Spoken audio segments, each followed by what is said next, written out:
Okay, so in this video, we have a 2024 Science Paper 2. We are going to answer question 1 to 10, multiple choice, and I hope you join me properly. So let's dive in the question and see what we have to deal with. Let's go. Question number 1. Which of the following is the effect of the chemical industry on the environment? Now, the effect can be positive or negative. Don't always think effect as negative. That is something that you need to erase in your mind. So, effect can be negative or positive. Now, A says deforestation, B says pollution, C says soil erosion, D says weathering. Now, the key concept here is chemical industry. Is usually pollution. Liquid air is distilled from a mixture using the apparatus shown. So you can see the apparatus here. Then you have the thermometer, water out and water in, the heat and liquid air.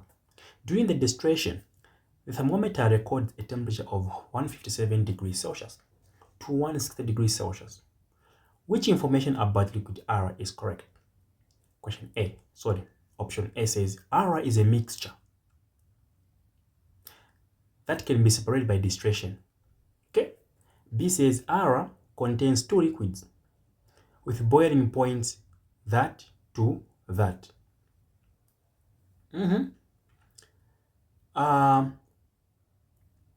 C says air must have been obtained by the fractional distillation of petroleum or crude oil. The liquids in air may or may not contain miscible. All right, let's see. Understanding the question is very much important. Liquid air, which is already a distillate, all right? It is a distillate in advance. They have told us. It is being collected here. Now, A says air is a mixture that can be separated by distillation. Well, take note of this. There's already a mixture here being separated, all right? Then there's one part here which they have collected, which is a liquid air. So how do we go on to say this is a mixture that can be separated by distillation? One thing that you need to keep in mind is that distillation separates liquids based on their boiling points, right? Now, if you look at a pure substance, it's going to have a constant or a sharp boiling point. Therefore, now, since there's a change in the temperature from remember it's a rise from 157 to 160 degrees, right? During the distillation process, this means that the original liquid was already a mixture. Okay, was there already what? The original liquid, take note, was already a mixture, all right, of substances with different boiling points in that range. Are we there? Okay? Meaning this liquid which they have collected is just a liquid which must contain two liquids with boiling points that to that. Simple as that. Some substances may be separated using paper chromatography. The diagram shows the results of running two mixtures in a suitable solvent. So again, so you have the solvent front there, and you have the starting line. Which one, A, B, C, or D, is the least soluble? All right, so come closer. In paper chromatography, right, substances that are more soluble in the solvent, they actually travel further up the paper, meaning they'll be going closer to the solvent front. But the substance that is the least soluble, meaning or strongly adsorbed, not absorbed, but adsorbed to the paper, it will actually travel the shortest distance from the starting line. Which one has traveled the shortest distance from is this one? Question 10 says, the smallest unit of aqueous copper to sulfate are the smallest units of aqueous copper to sulfate are. Take note that copper to sulfate is actually an ionic compound. Therefore, copper to sulfate is what? An ionic compound. And because of that, when it's dissolved in water, meaning, all right, or in an aqueous solution, it actually breaks down or it dissociates. Okay, when this is dissolved in water, it breaks down, all right, meaning it is going to release the copper to ion. It's also going to release the sulfate ion. So these are ions. Meaning, what's the correct answer here? C. At volume, a volume of ethane at RTP has a mass of 20 grams. What is the mass of an equal volume of propene at RTP? Good. Come closer now. Now, if you remember Avogadro's law, okay, it says that equal volumes of gases at the same temperature contains an equal number of moles. I'm going to repeat that. The Avogadro's law states that the equal volume of gases at the same temperature and pressure contain an equal number of moles. So when you look at the molar mass here, okay, this is a 6 tefio, and carbon is 12, which is 24. Yeah. So what they are saying is that equal volumes of gases at the same temperature and pressure contain equal number of moles. Now, the first step that you need to do here is that you need to find the moles of ethane, which has been given. So this is why I was saying we find the molar mass of ethane. The molar mass of ethane is 2 times 12, which is 24, plus the 6 here from hydrogen, giving us what? 30 grams per what?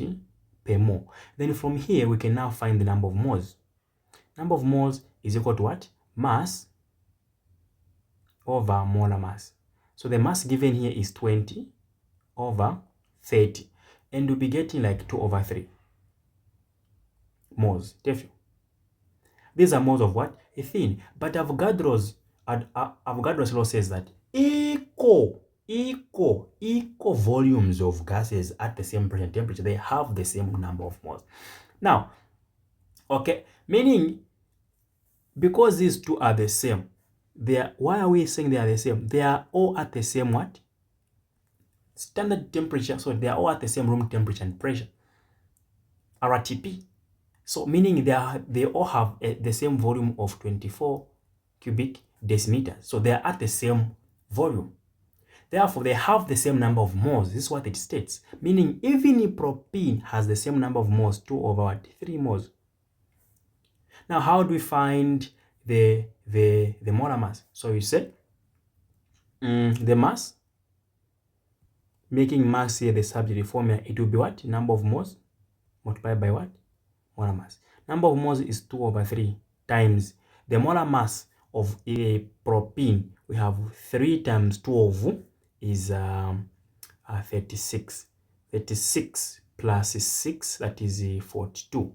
So we multiply it by 42, which will give us 28, which you can see here. So this question is really interesting. I like it.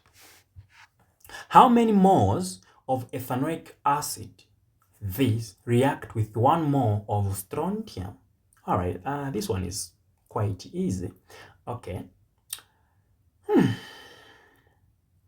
Strontium is in group 2 of the periodic table. You can check the periodic table. It's actually like this.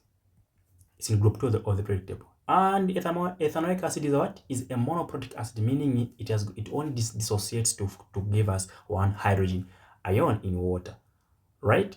So because of this here, okay?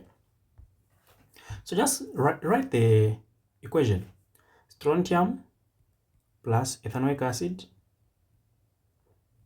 Remember, when a metal and an acid react, they form a salt and what? Hydrogen gas. So we're going to have SR, then CH3, COO. Then you have going to have plus hydrogen. Then balance this equation. So you can see that balancing the equation. Oh yeah, since strontium is in group 2, so there will be a 2 here. Okay, meaning there will be a need of a 2 here. I think now it's balanced. Is it? Yeah. Check out. I'm only interested in the strontium, in the ethanoic acid. Okay. And I've already said there should be 1 more of strontium here. So there's 2 moles there when you balance the equation.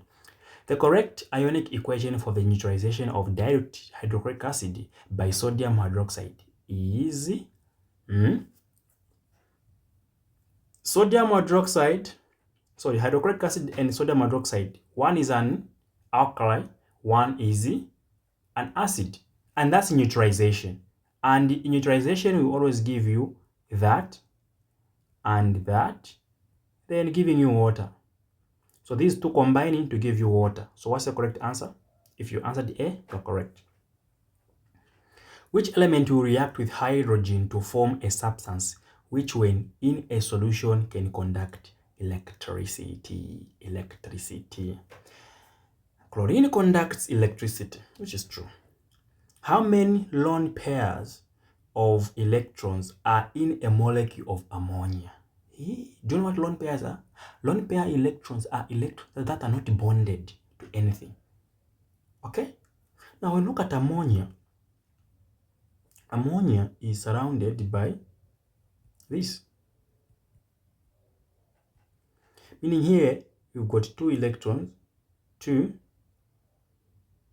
2, 2 like that. That's why there's a double bond. So that's why there's a single bond. Meaning there is a lone pair which remains, which should surround nitrogen, so that nitrogen has got what? 8. So this is a pair. A pair must have 2. And the question says pairs, so there's only 1 pair. Which of the following salts can be prepared by precipitation?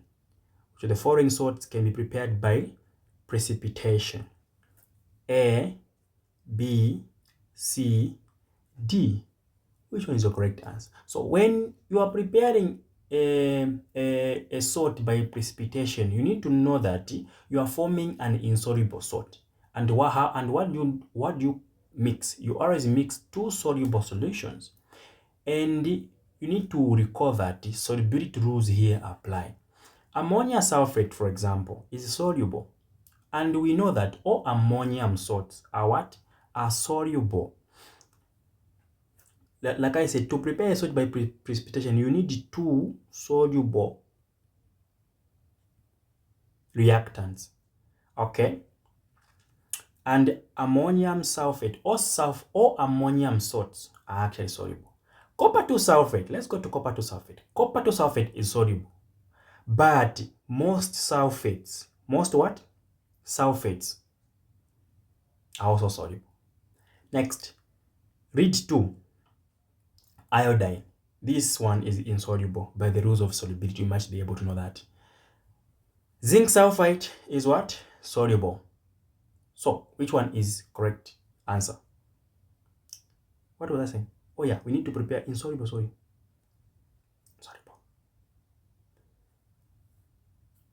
What am I saying? We need 2 soluble.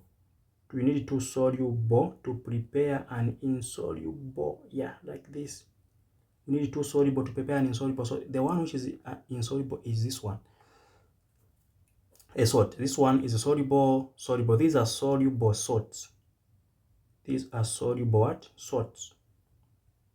But this one is an insoluble salt. And the question is asking about which of the following salts.